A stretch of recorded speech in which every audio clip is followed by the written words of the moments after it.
this is mine. Oh, what a foretaste of glory divine.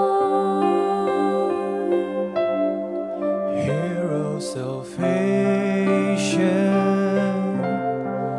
purchase of God, known of His Spirit, washed in His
my song, praising my Savior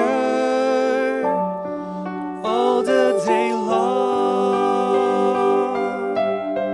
This is my story, this is my song, praising my Savior all the day long. This is my story,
Haleluya, nyanyikanlah bagi Tuhan nyanyian baru. Pujilah Dia dalam jemaah orang-orang saleh.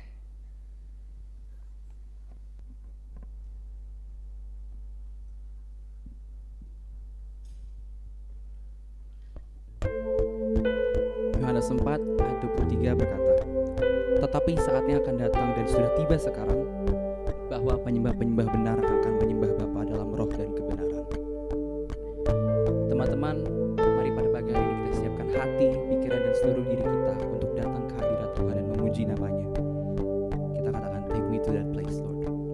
Take me to that place, Lord, where there's nothing else but me and you, longing for your presence. I know that you're calling me to you.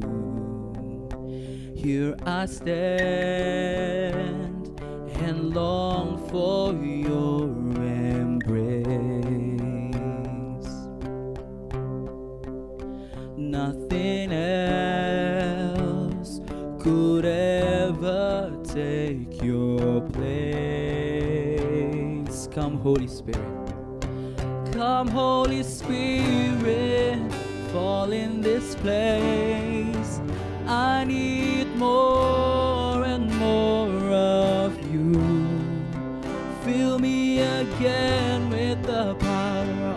Spirit. Lord, I'm crying out for more and more of you.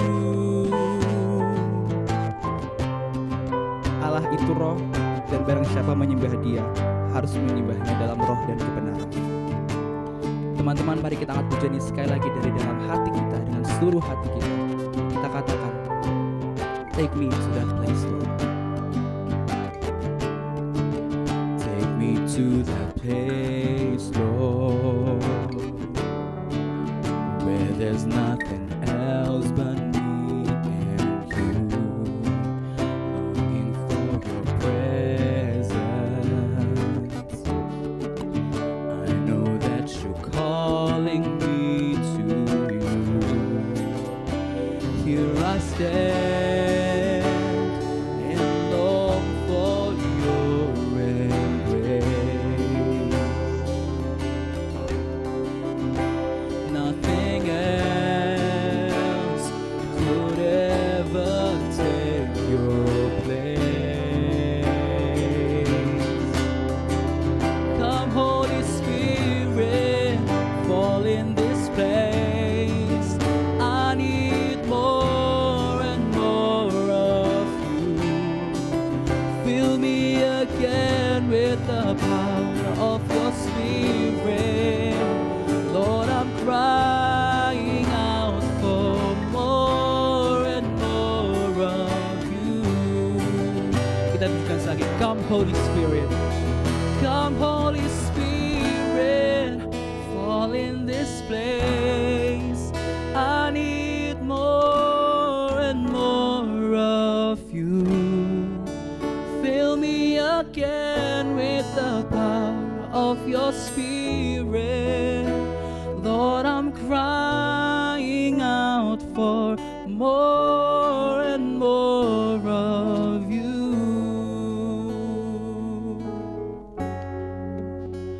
Lord, I'm crying out for more and more of you.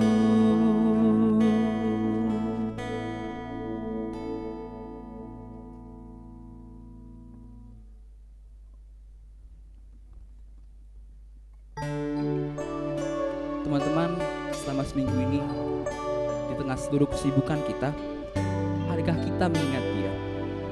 Tuhan kita yang telah mati di kayu salib, berkorban untuk kita. Untuk itu teman-teman, pada pagi hari ini, mari kita datang ke hadirat-Nya, kita rendahkan diri kita dan kita akui seluruh dosa kita. Kasih yang terindah. Kasih yang terindah, hati yang mulia, hanya ku temukan di dalam-Mu, Yesusku. Pujian dari hatiku selalu di setiap waktuku. Tiada pernah berubah kasih-Ku. Karya terbesar dalam hidupku, pengorbanan-Mu yang selamatkanku. Engkaulah harta yang tak ternilai, yang ku miliki dan ku hargai. Yesus, Engkau ku kagumi. Mari teman-teman, dengan segenap hati kita datang ke hadirat-Nya dengan seluruh hati kita. Untuk Tuhan kita yang telah mati di kayu salib karena ketidakkudusan kita. Kita akui dosa kita dengan seluruh hati kita, pujikan kasih yang terindah. Kasih yang terindah, hati yang mulia,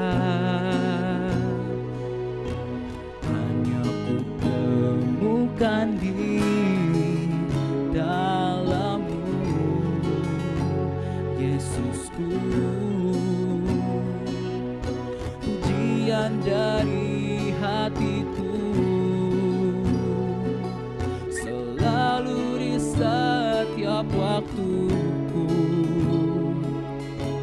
Tiada pernah berubah kasih-Ku. Karya terbesar dalam hidupku, pengorbananmu yang selamatkanku. Engkaulah harta yang tak ternilai, yang ku miliki dan ku hargai. Yesus, Engkau ku kagumi. Kita kenaikan sekali lagi, karya terbesar. Karya terbesar dalam hidupku, pengorbananmu yang selamatkanku. Engkaulah harta yang tak ternilai, yang ku miliki dan ku hargai. Yesus, Engkau ku kagumi.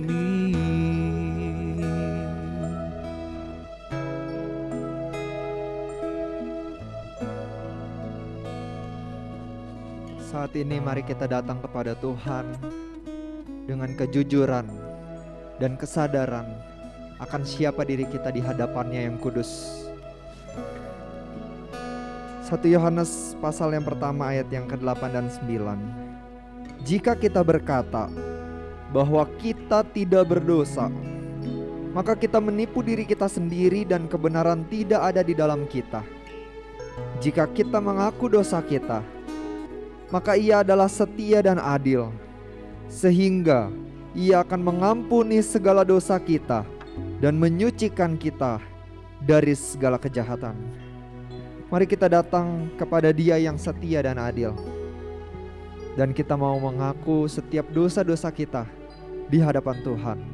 Mari secara pribadi kita berdoa, mengakui setiap dosa dan salah kita.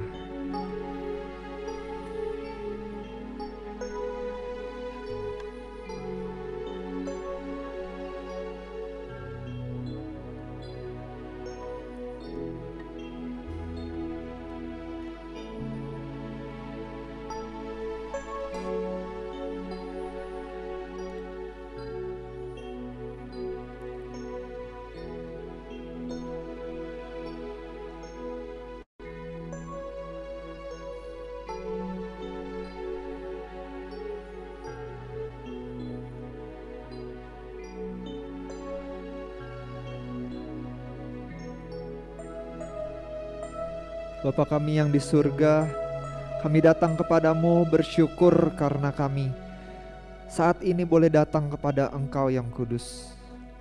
Dan ketika kami mendekati pelataran-Mu dan kami mendekati Engkau di dalam ibadah ini, kami semakin menyadari siapa diri kami. Tidak ada yang tersembunyi di hadapan Engkau, Allah kami. Dan Engkau tahu segala kejahatan kami. Engkau tahu segala salah kami, dari setiap perilaku kami, perkataan kami, bahkan pikiran kami dan kehendak kami yang sering kali mengecewakan hati-Mu. Ampuni kami ya Tuhan. Kami bersyukur kami memiliki Allah yang setia, yang tidak pernah meninggalkan kami dan bersedia untuk mengampuni kami dari hari ke hari. Bahkan setiap minggu kami datang memohon ampun. Pengampunan-Mu itu tersedia bagi setiap kami. Dan kami bersyukur kami memiliki Allah yang adil, yang melalui darah-Mu Yesus Kristus mau menerima segala tanggung dan hukum dosa yang seharusnya kami tanggung. Terima kasih ya Tuhan. Kami bersyukur untuk pengampunan-Mu. Kami bersyukur untuk undangan-Mu yang hari ini kami terima untuk boleh datang beribadah sekali lagi. Terimalah ibadah kami ini dari awal sampai akhirnya. Kami bersyukur berdoa di dalam nama Tuhan Yesus Kristus. Amin.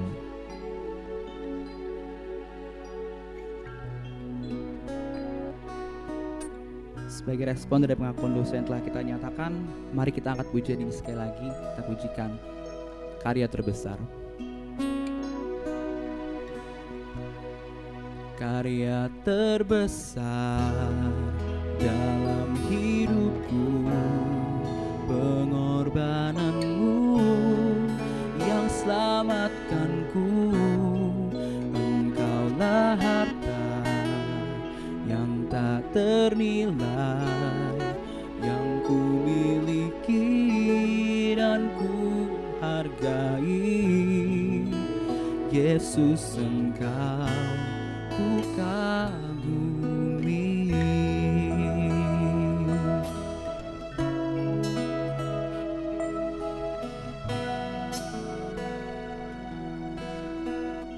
Teman-teman, janji pengampunan dosa terambil dari Yeremia 33 ayat 8. Aku akan mentahirkan mereka dari segala kesalahan yang mereka lakukan dengan berdosa terhadap aku.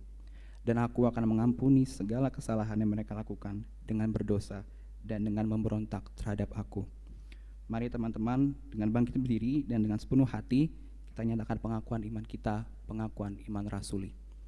Aku percaya kepada Allah, Bapa yang Maha Kuasa, Khalik langit dan bumi, dan kepada Yesus Kristus, anak yang tunggal Tuhan kita, yang dikandung dari Roh Kudus, lahir dari anak darah Maria, yang menderita sengsara di bawah pemerintahan Pontius Pilatus, disalibkan, mati dan dikuburkan, turun ke dalam kerajaan maut. Pada hari yang ketiga bangkit pula dari antara orang mati, naik ke surga, duduk di sebelah kanan Allah, Bapa yang Maha Kuasa. Dan dari sana Ia akan datang untuk menghakimi orang yang hidup dan yang mati. Aku percaya kepada Roh Kudus, gereja yang kudus dan am, persekutuan orang kudus, pengampunan dosa, kebangkitan tubuh, dan hidup yang kekal. Amin. Teman-teman dipersilakan duduk. Sekarang kita akan mendengarkan warta.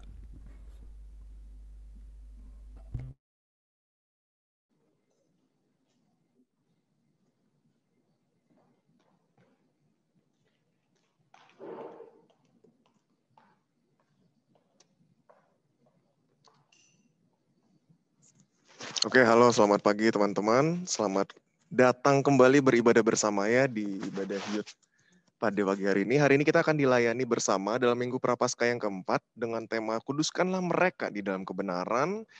Yohanes 17 dilayani oleh Guru Injil Evandreas. Selamat mempersiapkan diri untuk setiap kita. Next, teman-teman minggu depan. Oh iya, saya juga mau menyambut ya untuk setiap teman-teman baik itu remaja, pemuda dari BSD maupun Alam Sutra yang hadir pada hari ini, welcome. Selamat datang dan selamat beribadah. Dan juga kami sangat mau welcome teman-teman yang mungkin baru pertama kali hadir, boleh bergabung bersama lagi untuk pertemuan-pertemuan minggu depan juga setiap hari Minggu jam 10 kecuali minggu pertama ya, karena kita biasanya gabung dengan umum dan bersama-sama sakramen perjamuan kudus ya. Berikutnya teman-teman dalam rangkaian Jumat Agung dan Paskah, mengingatkan kembali Jumat 2 April minggu ini kita akan bersama-sama beribadah Jumat Agung dengan tema perjumpaan dengan Kristus di salibnya ya. Di situ juga kita akan bersama-sama mengambil perjamuan kudus. Next. Kita juga ibadah Minggu Paskah bergabung bersama di ibadah umum dengan tema Aku Telah Melihat Tuhan akan dilayani oleh penginjil Ria Pasaribu. Berikutnya teman-teman dari Komisi Remaja ada mengadakan talk show atau mini seminar ya, mini seminar dengan tema Science and Christian Faith and Introduction, sebuah perkenalan sains apakah dengan iman Kristen bertentangan, apakah kalau kita percaya kita anti sains. Nah, ini teman-teman remaja silakan untuk membooking waktunya 30 April jam 7 sampai setengah 9, 1,5 jam saja. Jadi 1 hour fellowship bulan April akan special edition dengan pembicara penginjil Hendra Yohanes ya. Silakan teman-teman boleh mendaftar di pengurus Madeline atau Jocelyn dan mengundang juga teman-teman pemuda yang semisal ingin ikutan nimbrung, boleh, sangat terbuka. Silakan info ke kita saja. Next, teman-teman kita ada doa puasa sepanjang Minggu Sengsara dari 29 Maret Senin sampai 3 April menjelang Paskah.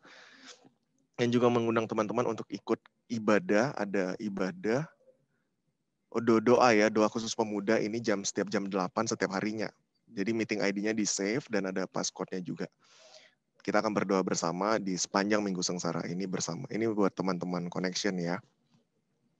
Berikutnya teman-teman mengingatkan juga untuk absensi, jangan lupa absen, sangat penting. Kalau misalkan ada kendala silakan chat tim IT teman-teman daftarkan diri Anda di aknet.gkibsd.org. Nah itu thank you Jer sudah di-share. Silakan teman-teman boleh klik juga di link absensi di chat ya.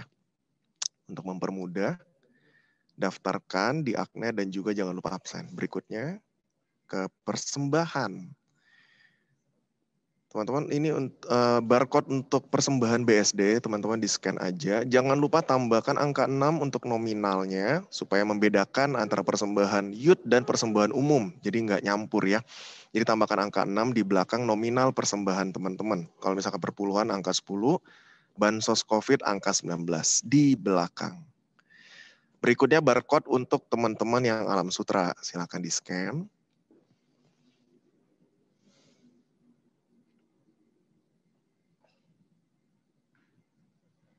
Oke, jika sudah.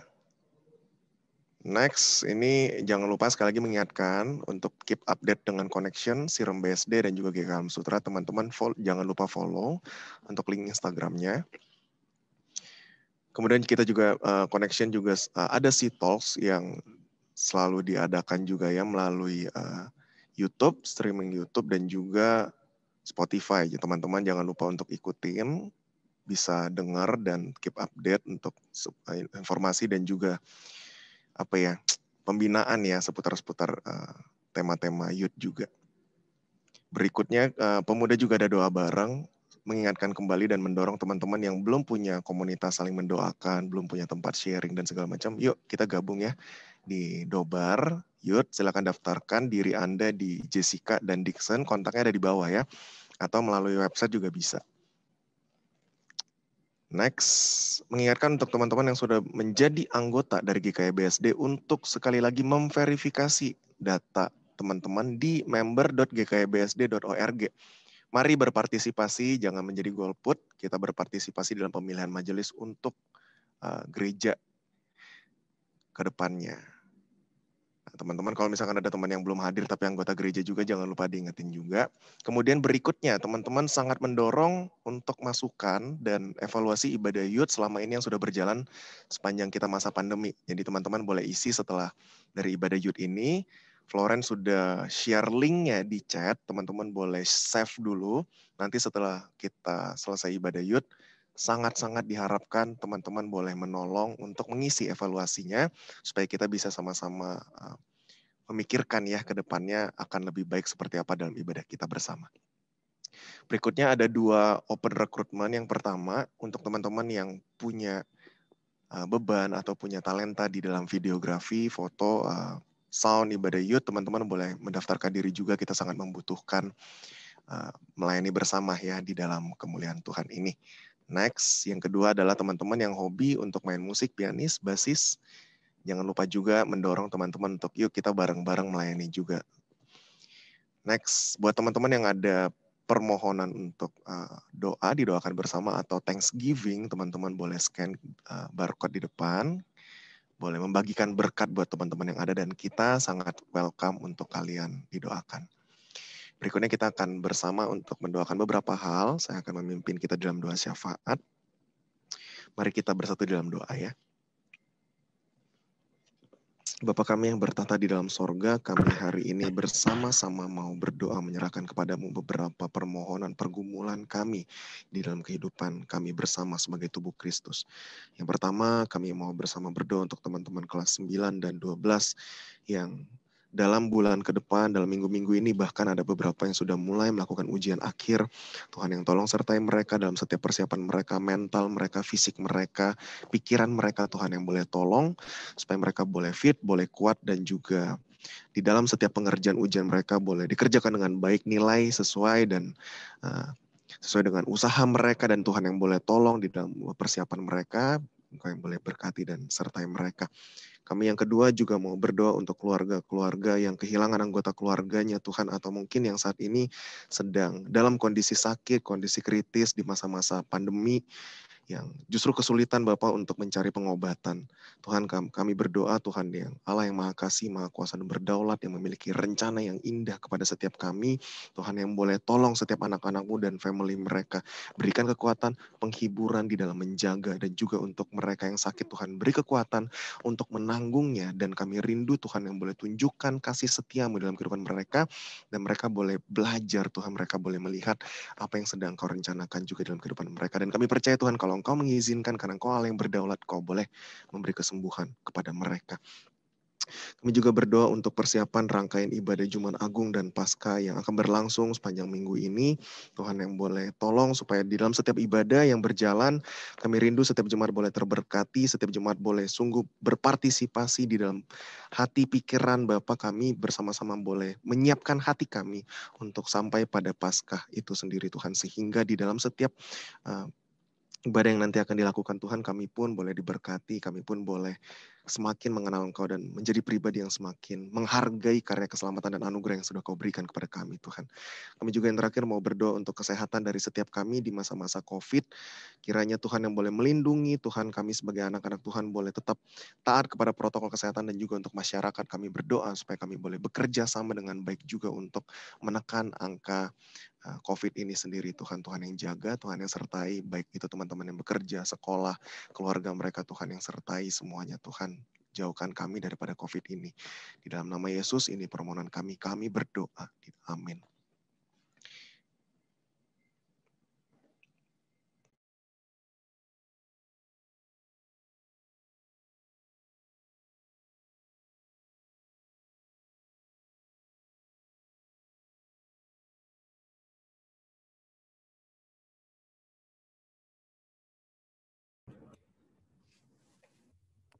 Halo, selamat pagi semuanya. Senang sekali untuk kesempatan kita bisa belajar firman Tuhan bersama-sama. Perkenalkan, nama saya Evandres Teguh. Saat ini pelayanan di GKY Singapura, dan ya kurang lebih sudah 6 tahun di sini, lanjutin kuliah lalu pelayanan di sini. Dan ya memang kita bisa dikatakan sayang tidak bertemu secara fisik ya. Tetapi tentu kita tetap mengucap syukur untuk koneksi internet yang ada, devices yang kita punya, bahkan Zoom ini, dan bahkan untuk waktu kita bisa belajar firman Tuhan sama-sama. So mari bersama-sama sebelum kita masuk lebih dalam tentang firman Tuhan yang akan kita bahas, kita berdoa bersama-sama. Yuk. Bapa di surga, kami datang padamu pagi hari ini satu hati Tuhan untuk belajar firman-Mu. Bukan untuk hanya menambah pengetahuan kami, tetapi mau untuk mengenal Engkau lebih dalam sehingga hidup kami diubahkan menjadi selangkah demi selangkah serupa dengan Yesus. Tuhan berkati koneksi internet, devices yang ada, sehingga semuanya dapat berjalan dengan baik dan firman Tuhan bisa sampai di hati kami, bertumbuh, berbuah, dan menjadi berkat bagi banyak orang. Dan pada akhirnya nama Tuhan ditinggi, dimuliakan. Terpuji dan mulia Dikau Bapa di surga, demi nama Tuhan Yesus kami berdoa dan mengucap syukur. Amin.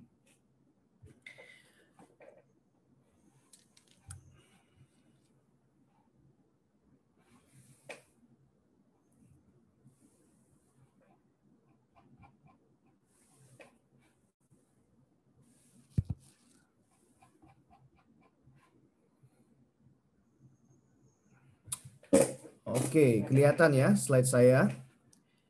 Ya, hari ini kita akan membahas satu tema Prapaskah yang keempat dengan satu judul, Kuduskanlah Mereka Dalam Kebenaran. Nah, frase ini diambil dari Yohanes pasal 17 ayat 17 sampai 20. Nah, hari ini kita akan unpack nih ya. Apa sih maksudnya kalimat kuduskanlah mereka dalam kebenaran? Siapakah ini mereka? Lalu siapa yang meminta untuk menguduskan siapa? Ya, jadi kita akan unpack bersama-sama. Nah, ini adalah film atau bahkan adegan yang membuat setiap kita goosebump, ya nggak sih?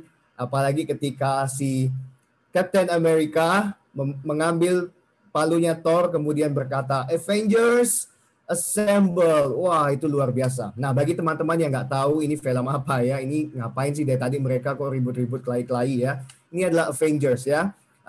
Pasukan-pasukan khusus penyelamat bumi ya. Kalau kalian tahu Captain America, Iron Man, Thor, Black Widow, Hulk, ya, Captain Marvel. Nah, ini semua bagian daripada manusia-manusia super yang akan menyelamatkan dunia. Nah, uh, saya sengaja memakai ini untuk membantu kita nanti memahami teks yang akan kita bahas, yaitu kuduskanlah mereka dalam kebenaran. Tapi tentu setiap ilustrasi atau setiap cerita tambahan tidak akan sesempurna daripada berita itu sendiri.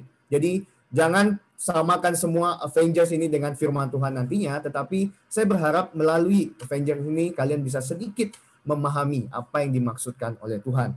Dan intinya dari film ini adalah mereka ini adalah orang-orang yang khusus, orang-orang pilihan. Terserah mereka mau karena digigit laba-laba menjadi Spider-Man, kemudian kena sinar gamma menjadi Hulk, atau dilatih khusus di Rusia menjadi Black Widow, apapun latar belakang mereka, mereka dikhususkan dan mereka dipilih untuk menjadi penyelamat bumi. Oke, kita masuk dalam teks kita pada pagi hari ini. Dalam 4 ayat ini, Yohanes pasal 17, ayat 17 sampai 20. Saya akan bacakan untuk kita semua. Kuduskanlah mereka dalam kebenaran. Firman-Mu adalah kebenaran. Sama seperti Engkau telah mengutus aku ke dalam dunia, demikian pula aku telah mengutus mereka ke dalam dunia. Dan aku menguduskan diriku bagi mereka, supaya mereka pun dikuduskan dalam kebenaran. Dan bukan untuk mereka saja aku berdoa, tetapi juga untuk orang-orang yang percaya kepadaku oleh pemberitaan mereka. Konteks daripada ayat yang baru saja kita baca ini merupakan doa. Doa siapa? Doa Tuhan Yesus. Kepada siapa? Kepada Allah Bapa di surga. Dan Tuhan Yesus berdoa ini untuk ke-11 murid-muridnya. Loh, bukannya murid Tuhan Yesus 12? Iya, ini sisa 11 karena yang satunya jadi imposter ya. Jadi pengkhianat ya. Nanti dia sedang OTW mau jual Tuhan Yesus, yaitu Yudas Iskariot.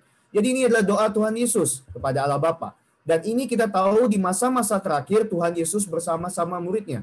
Kenapa? Karena habis doa bagian ini, kemudian Tuhan Yesus akan ke Taman Getsemani. Kita tahu di sana dia akan berdoa, kemudian dia akan ditangkap, kemudian dia akan diadili, dan mati di kayu salib.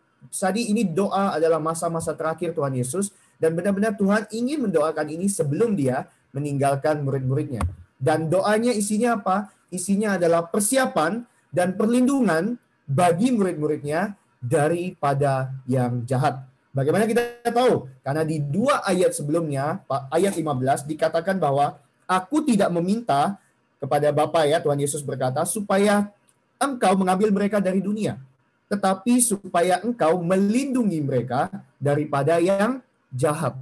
Jadi mereka atau murid-murid Tuhan Yesus akan dilindungi untuk menghadapi si jahat, yaitu dunia yang jahat ini. So ini adalah konteks yang perlu kita ketahui bahwa ini adalah doa masa-masa terakhir Tuhan Yesus dan ini adalah doa untuk mempersiapkan dan melindungi si jahat. Dan kita mau bersyukur bahwa tidak berhenti di ayat 19 saja, tetapi ada ayat 20 yang berkata bahwa dan bukan untuk mereka ini saja aku berdoa, bukan untuk ke-11 murid saja mereka Yesus berdoa, tetapi juga untuk orang-orang yang percaya kepadaku oleh pemberitaan mereka. Jadi kita bersyukur ada ayat 20 sehingga kita include ke dalam doa ini. Bagaimana caranya? Yaitu kita yang percaya kepada pemberitaan murid-murid Yesus. Loh bagaimana bisa mereka hidup itu loh hampir 2000 tahun yang lalu. Kami loh hidup di 2021. Gimana kami bisa mendengar pemberitaan mereka?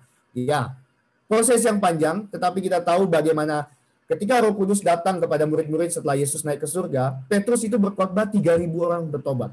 Kemudian ada Paulus yang dijadikan murid Yesus yang menjadi misionari dari satu kota ke kota-kota lainnya. Sehingga makin banyak orang Kristen, makin banyak orang percaya dari zaman ke zaman, masa ke masa, hingga sampai saat ini, tahun 2021. So kita ini adalah hasil pemberitaan murid-murid Tuhan Yesus. Mulai dari mereka, maka kekristenan menyebar dan akhirnya makin banyak pengikut Tuhan Yesus. Jadi ketika nanti saya berkhotbah, ketika saya sebut murid-murid Yesus, itu juga adalah kita. Kita adalah murid-murid Yesus. Dan kita termasuk di dalam doa yang Tuhan Yesus doakan ini kepada Allah Bapa. Ya. So, mari kita unpack ya. Yohanes pasal 17 ayat 17 sampai 20. Satu persatu dan ada 2 bagian yang saya mau sampaikan. Yang pertama, tentang who. identitas murid-murid Yesus itu seperti apa sih? Kita mesti tahu dulu ya, siapa murid-murid Yesus, siapa kita ya.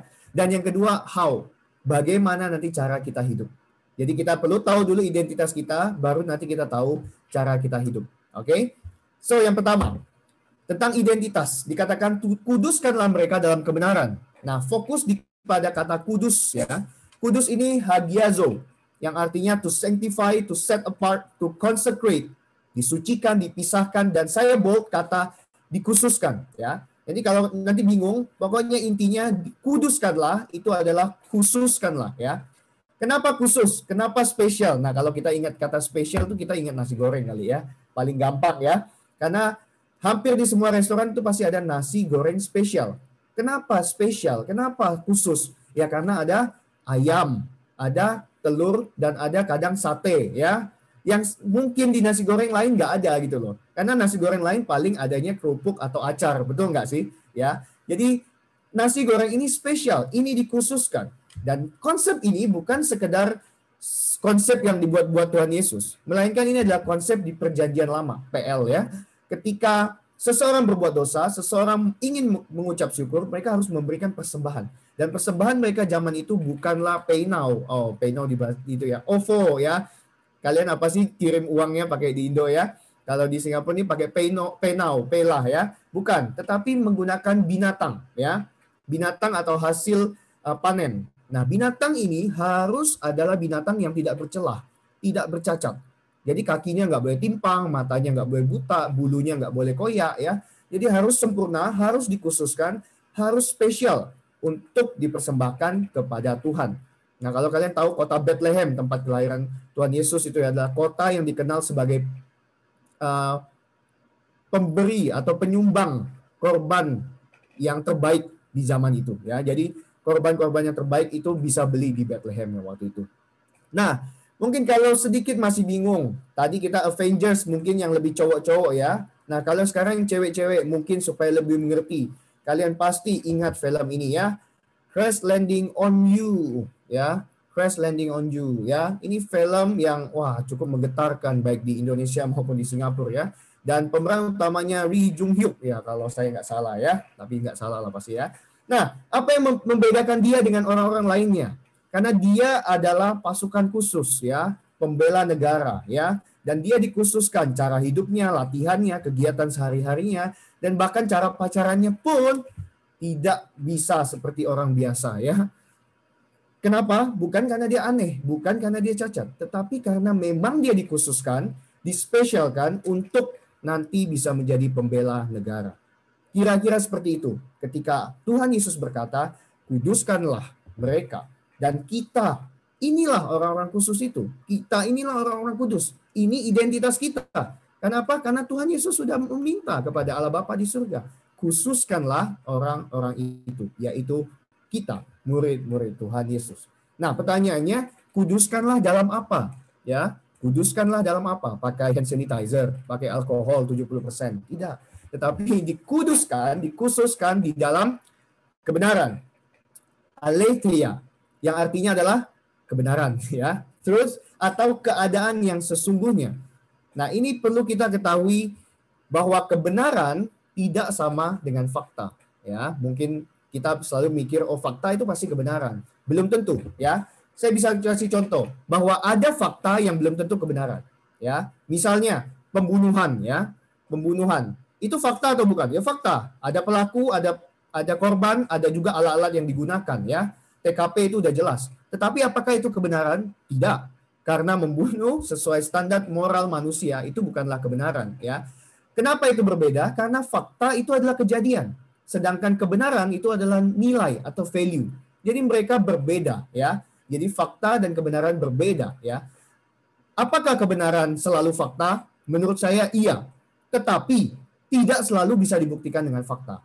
Kenapa begitu? Ya kan? Misalnya, saya makan permen, lalu saya bilang permen ini asin. Loh, kalian bilang, wah, nggak bisa, nggak percaya saya. Loh, saya merasa asin kok. Kamu mau buktikan? Silakan buktikan. Gimana kita mau buktikannya? Bingung kita. Karena rasa kita tidak bisa menunjukkan fakta. Ya, kita nggak bisa bilang itu benar-benar asin. Unless kita cek di laboratorium misalnya ya, ada enggak ini kandungan keasinannya di dalamnya ya. Ataupun kita minta, oke 10 orang yang lain makan permen yang Laus Evan makan juga. Kalau sama-sama asin, oh mungkin benar. Tapi itu pun tidak bisa secara fakta kita bilang, karena itu masih hipotesa. Bisa saja lidah masing-masing berbeda, ya. Bisa saja alat yang digunakan senyawanya berbeda. So, fakta belum tentu kebenaran. Walaupun kebenaran adalah fakta, tapi tidak selalu bisa dibuktikan, ya. Jadi kebenaran seperti apa yang dimaksudkan di dalam melalui Yohanes ini? Apakah kebenaran ilmu pengetahuan? Kan mereka bilang bahwa sains itu adalah ilmu pasti. Matematika 1 tambah 1 sama dengan 2. Belum tentu menurut saya. Singkatnya adalah bahwa setiap teori di dalam ilmu pengetahuan, baik itu fisika, astronomi, matematika, itu semua dibuat oleh manusia. Dan kita tahu manusia bisa selalu salah. Ini bukan perkataan saya, tetapi perkataan salah satu teman saya di Singapura yang kuliah khusus fisika. Ya, dan dia selalu berkata bahwa fisika bisa saja salah. Karena yang buatnya adalah manusia yang pasti akan selalu salah. Jadi ilmu pengetahuan tidak bisa menjadi standar daripada kebenaran itu. Apakah postmodernisme, di mana orang berkata, oh kebenaran itu tergantung masing-masing. Saya bilang itu benar, ya kamu bilang itu nggak benar, it's okay. We go on our own life ya. Kita nggak perlu bersinggungan, santai aja. Saya bilang seks di luar nikah itu benar. Aborsi itu benar, tapi firman Tuhan bilang nggak benar. Ya udah nggak apa-apa. Yang terserah firman Tuhan, tapi bagi saya itu benar. Apakah kebenaran ini yang menjadi standar daripada doa Tuhan Yesus itu? Tentu tidak. Karena lagi-lagi standar daripada postmodernisme adalah manusia. Dan kita tahu manusia bisa saja salah. Setiap apa yang dia bisa bilang benar saat ini, belum tentu tahun depan, 10 tahun lagi dia akan bilang itu benar. So standarnya nggak bisa manusia. Jadi standarnya apa? Kebenaran itu adalah firman Tuhan. Firman-Mu adalah kebenaran. Jelas dijelaskan di ayat selanjutnya. Dan firman Tuhan ini menjadi standar kita yang absolut, yang tidak bisa tergantikan atau tergoyahkan. Memang firman Tuhan tidak menjawab setiap detail kehidupan kita. Misalnya, boleh nggak kami main Mobile Legend? Nggak ada sih dijawab di dalam firman Tuhan ya. Atau boleh nggak saya nonton misalnya Descendants of the Sun? Nggak ada jawabannya di Bible ya. Tetapi prinsip-prinsip kehidupannya, bagaimana kita menggunakan waktu, bagaimana kita bisa take care tubuh kita menjadi bait Allah ya, bagaimana kita menjadi stewardship, memakai waktu yang ada dengan maksimal demi kemuliaan nama Tuhan, semua ada di dalam firman Tuhan. Dan Charles Spurgeon berkata bahwa satu kalimat yang baik adalah, the more truth you believe, the more sanctified you will be. Semakin banyak kebenaran yang kamu percayai, semakin kamu kudus. Semakin banyak kebenaran yang kamu pelajari, semakin hidup kamu menjadi kudus. So kebenaran dan kekudusan tidak bisa dipisahkan. Maka doa Tuhan Yesus ini sangat dalam maknanya, kuduskanlah mereka dalam kebenaran. Karena Tuhan Yesus tahu hanya melalui kebenaran firman Tuhan, seseorang dapat hidup kudus. Nah inilah identitas kita sebagai manusia ya, sebagai murid-murid Yesus, yaitu menjadi orang-orang kudus, orang-orang khusus di dalam kebenaran.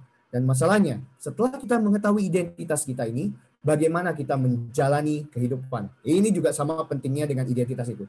Ada orang yang tahu identitas tapi tidak melakukan. Ada orang yang melakukan tapi tidak tahu identitasnya. Jadi dua-dua sama-sama penting dan kita mau hari ini pelajari. Bagian yang kedua, bagaimana kita sebagai orang-orang percaya hidup di dalam kekudusan. Dan caranya ada 3. Saya mau jelaskan ya. Yang pertama, kita mesti siap diutus. Diutus apa maksudnya? Nanti kita jelaskan ya. Yang kedua, terus hidup kudus. Ya. Dan yang ketiga, kita perlu andalkan Yesus.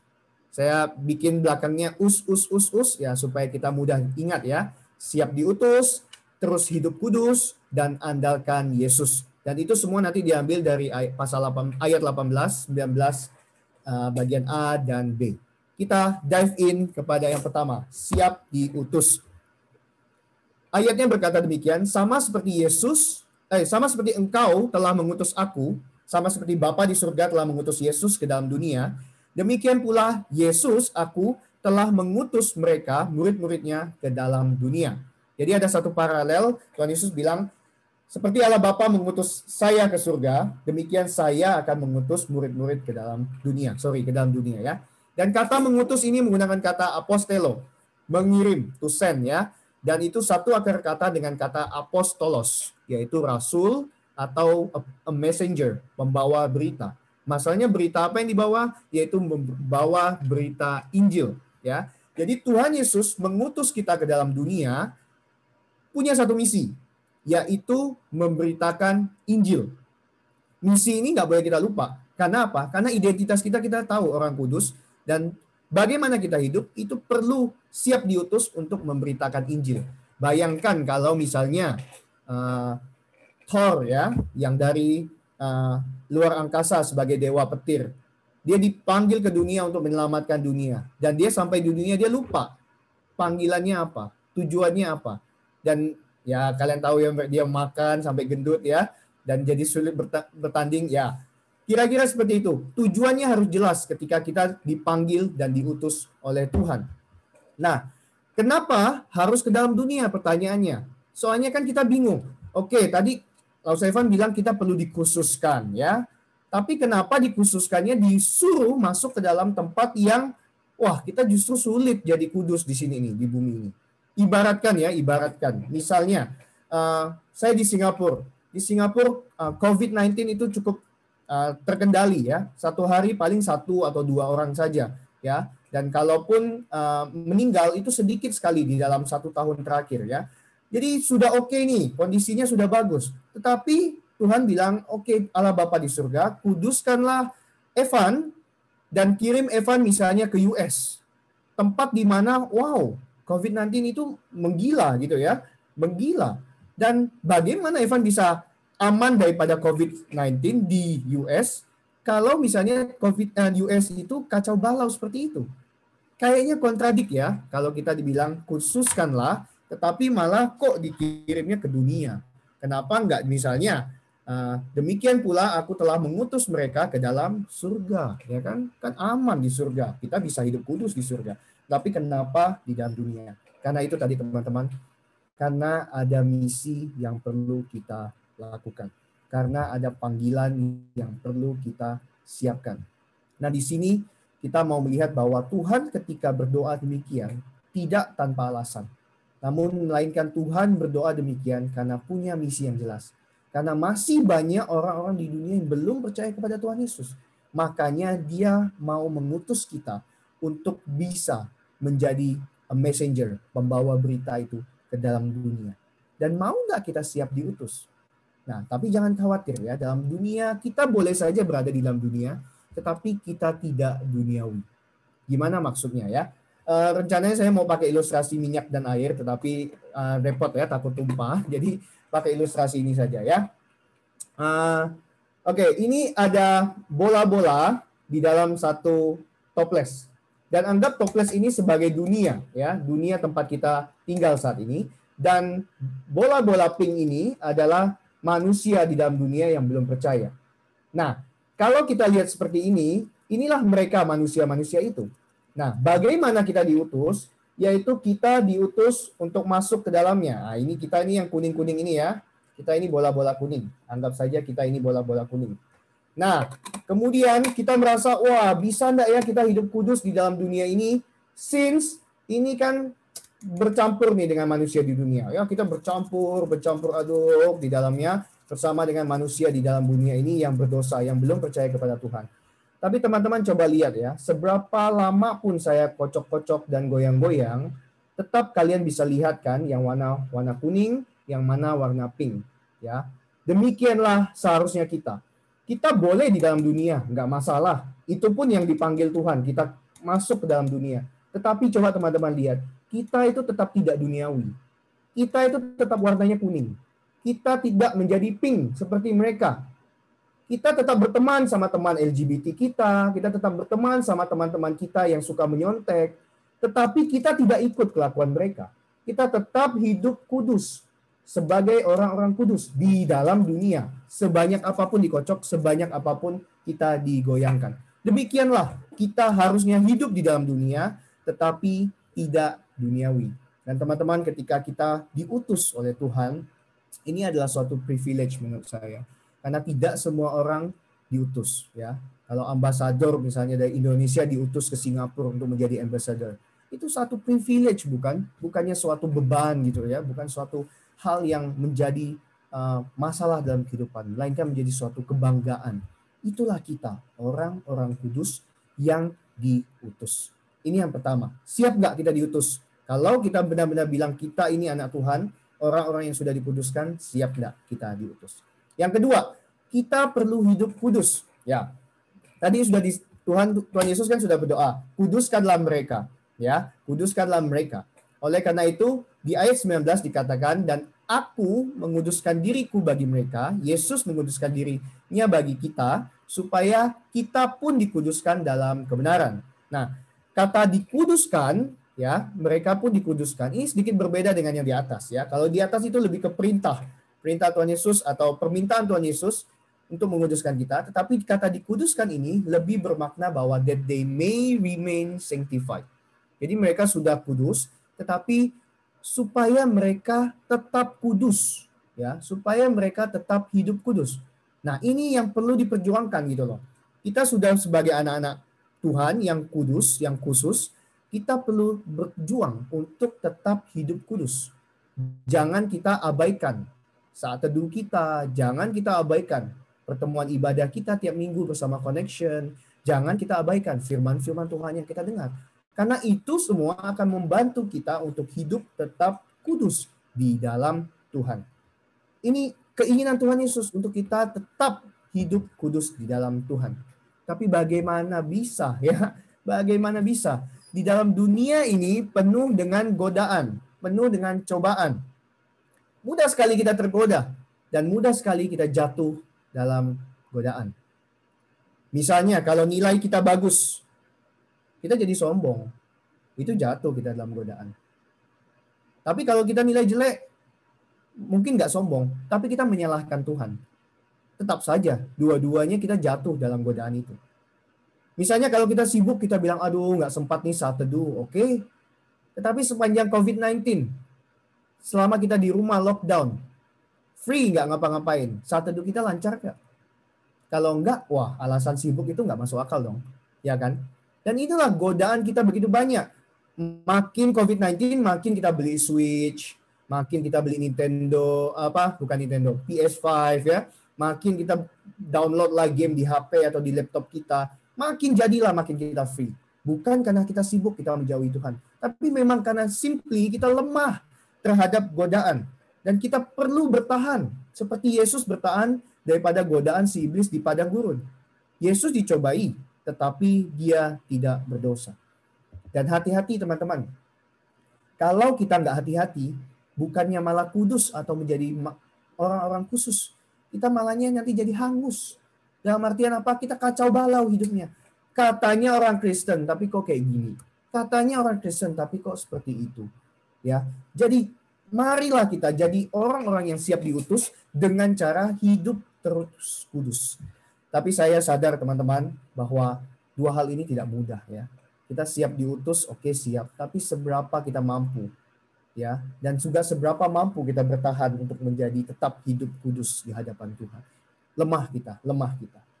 Oleh karena itu saya mau menyampaikan satu lagi bagian di mana kita tetap bisa siap untuk diutus, tetap bisa terus hidup kudus, tetapi bukan dengan kemampuan kita. Satu ayat di pasal 17 ayat 18a dan 19a ya, yang bagian merah ini saya mau tekankan kepada kita ya. Karena dikatakan sebelum Tuhan Yesus memanggil kita, mengutus kita ke dalam dunia, Tuhan Yesus tuh sudah diutus duluan loh ya. Jadi ada elemen Tuhan memberikan example dulu. Ada elemen Tuhan memberikan pattern dulu untuk kita ikuti. Nah, sebelum kita diminta untuk tetap hidup kudus, Tuhan itu udah menguduskan dirinya loh. Ya. Jadi kita mau lihat dua bagian ini yang merah ini bahwa Yesus sudah melakukannya demi kita dulu. Maka dia meminta kita untuk melakukan yang sama. Apa maknanya sih ketika Yesus bilang bahwa sama seperti engkau telah mengutus aku ke dalam dunia. Sama seperti Bapa telah mengutus Yesus ke dalam dunia. Apa maksudnya? Maksudnya adalah Yesus adalah pribadi yang paling tahu kondisi kita. Loh, kok bisa tahu? Ya karena simply dia mengalami teman-teman. Bagaimana kita bisa tahu dia mengalami? Oh, jelas sudah. Apa tujuan dia datang ke dunia? Mati, teman-teman. Tujuan Yesus datang ke dunia itu untuk apa? Mati. Siapa yang mau hidupnya tujuannya adalah untuk mati? Kita main Mobile Legend ya. Kita mulai game itu ya, nggak ada tujuannya, oh saya mau mati cepat nih. Mau mati misalnya 30 kali dalam satu game. Nggak ada tujuannya gitu. Tujuan kita adalah untuk menang. Kita bahkan mau menang, ya, bahkan mau jadi savage, ya, mau jadi luar biasa, ya, mau ranknya makin naik. Tidak ada yang mau datang mati. Tapi Yesus coba lihat ya, dia yang adalah Allah, dia pilih menjadi manusia. Nah menurut saya ini udah luar biasa sih. Ya dia Allah kan, dia bisa happy-happy di surga. Ngapain dia jadi manusia? Oke. Tapi kalaupun dia jadi manusia, dia kan bisa pilih jadi raja kan, atau jadi orang kaya aja di dunia. Tidak loh. Tuhan Yesus pilih jadi tukang kayu. Ya parah banget sih menurut saya. Tapi oke lah. Andai pun dia pilih jadi tukang kayu, ya sudahlah. Lahirnya yang bagus sedikit sih, di rumah sakit kah, atau ada bidan kah? Tidak. Dia lahir di palungan, teman-teman. Lahir di palungan sendirian lagi Maria. Oke. Lahirnya boleh kacau lah. Tapi matinya yang bagus deh. Matinya pas tidur misalnya yang enak. Atau matinya pas menyelamatkan umat Israel. Oh tidak. Matinya di kayu salib. Cara mati paling hina.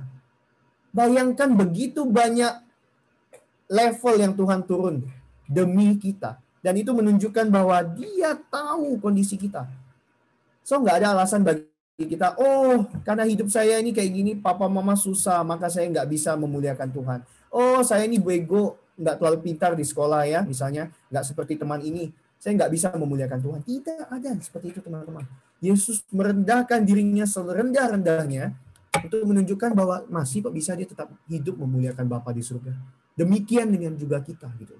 Dan satu kata yang paling menguatkan kita bahwa we are not alone gitu ya. Kita tidak sendirian. Karena Tuhan berjanji bahwa sampai kepada akhir zaman, dia tetap akan beserta kita. Satu hari di tahun 2014 kira-kira, waktu itu adalah juga momen Paskah. Dan saya adalah salah satu tim pemuda untuk dekorasi gereja untuk Paskah.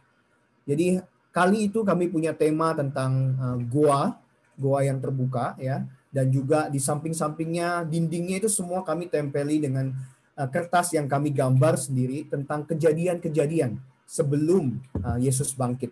Jadi mulai dari dijual Yudas lah, mulai dari bertemu Pilatus lah, sampai kematian, kebangkitan dan semuanya ya. Dan itu adalah dekorasi yang berat teman-teman. Karena satu gereja, semua dindingnya, kiri dan kanan, depan belakang, itu kami lapisi dengan kertas itu dengan gambar yang kami buat. Dan kami ada tim dekorasi ya, mungkin sekitar 5 sampai 6 orang itu ya. Tetapi di hari itu, di malam itu, no one showed up. Tidak satu pun dari teman-teman saya datang. Ada alasannya sakit perut, ada alasannya sudah tidur, ada alasannya keluar sama orang, dan itu sudah 11 malam. Dan hanya saya sendirian di gereja waktu itu. Kecewa, marah banget ya.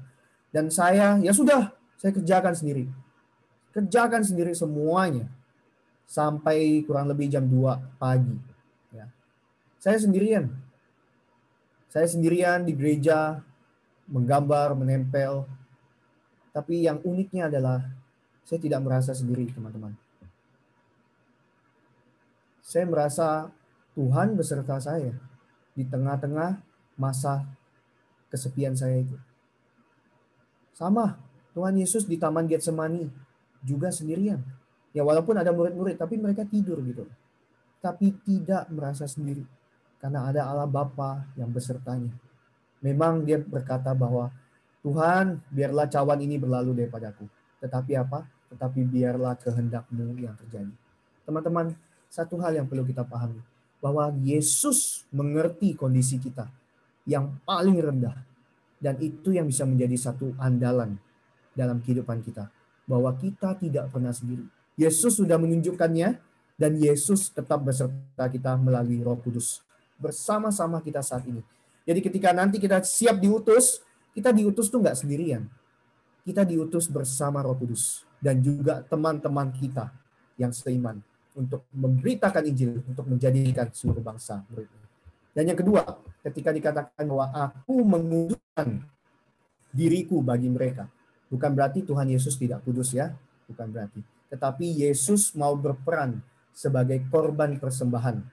Dan kita tahu korban persembahan itu perlu kudus ya tadi ya. Dan ini artinya Yesus menggantikan kita. Seharusnya kita yang jadi korban itu ya, disalibkan, dibunuh ya karena setiap dosa kita. Tetapi tidak. Tapi Yesus menyerahkan dirinya sebagai korban. Dan ini dia lakukan supaya menggantikan posisi kita yang harus dihukum di kayu salib. Dan tentu buktinya sudah jelas. Faktanya ada. Kebenarannya jelas. Bahwa Yesus akhirnya mati di kayu salib. Demi siapa teman-teman? Demi mereka. Supaya mereka pun dikuduskan dalam kebenaran. Demi kita teman-teman. Yesus menggantikan posisi kita di kayu salib. Teman-teman di masa Lent ya, kita sudah terakhir dan minggu ini kita sebab minggu depan adalah Minggu Palma, Minggu Suci. Mari kita kembali mengingat pengorbanan Yesus di kayu salib. Dia bukan hanya sekedar mengerti kondisi kita, tetapi dia juga menggantikan posisi kita.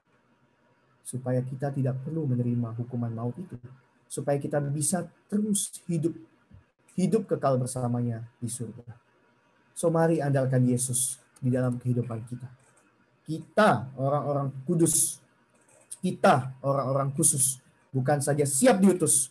Bukan saja hidup terus kudus. Tetapi juga terus mengandalkan Yesus di dalam kehidupan kita.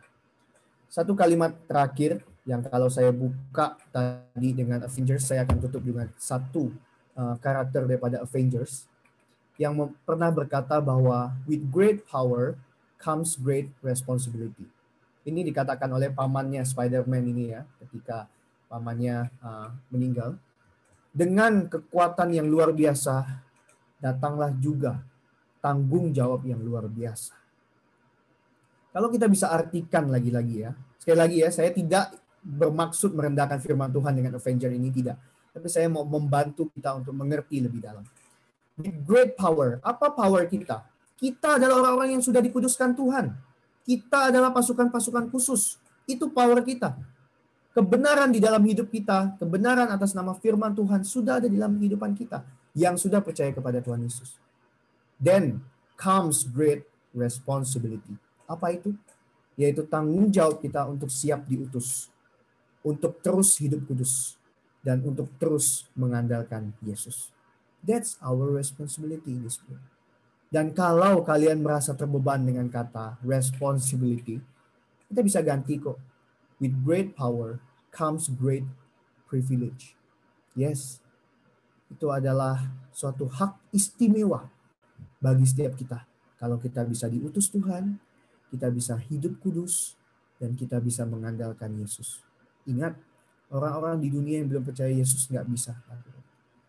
Mereka pun hidup mereka hancur pun mereka bingung mau mengandalkan siapa. Mau mengandalkan uang, kepintaran, kekayaan. Nggak akan ada yang bisa bertahan lama. Hanya Tuhan Yesus yang siap untuk kita andalkan sepanjang hidup kita. So teman-teman, kalau kita kembali di ayat, kuduskanlah mereka dalam kebenaran. Ini suatu kalimat yang perlu kita terus ingat di dalam kehidupan kita. Karena kita adalah orang-orang kudus, orang-orang khusus yang hidup di dalam firman Tuhan. Di dalam kebenaran, fakta bahwa Yesus pernah mati, bangkit bagi setiap kita.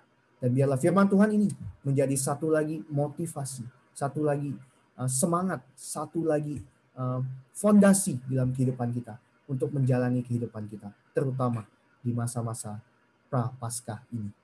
Biarlah firman Tuhan tertanam dalam hati kita, bertumbuh, berbuah, dan nama Tuhan dimuliakan. Tuhan Yesus memberkati. Mari kita berdoa. Bapa di surga, terima kasih pagi ini kami diingatkan untuk identitas kami Tuhan sebagai orang-orang khusus. Dan kami juga diingatkan bagaimana kami harus hidup Tuhan. Siap diutus menjadi berkat bagi teman-teman kami yang belum percaya mungkin di sekolah. Keluarga kami di rumah yang belum percaya kepada Tuhan Yesus. Terus hidup kudus, menjaga kekudusan hidup kami Tuhan. Baik itu di kamar sendirian, baik itu sedang kecapean, kebosanan. Janganlah kami melakukan hal-hal yang tidak perlu kami lakukan. dan bahkan hidup kami terus mengandalkan Yesus di setiap langkah kehidupan. Memilih nanti setelah kelas 9, kelas 12 mau masuk kemana, ke kampus manakah, itu berdasarkan diskusi dengan Tuhan, mengandalkan Tuhan Yesus. Nanti mau kuliah ambil jurusan apakah. Ini menghadapi pacar yang sedang moody bagaimanakah. Setiap level kehidupan kami andalkan Yesus. Supaya hidup kami semakin lama, semakin serupa dengan Yesus. Makasih atas berkat-Mu, kami serahkan ibadah selanjutnya ke dalam tangan-Mu. Tuhan yang berkati Connection. Demi nama Tuhan Yesus kami berdoa dan mengucap syukur. Amin.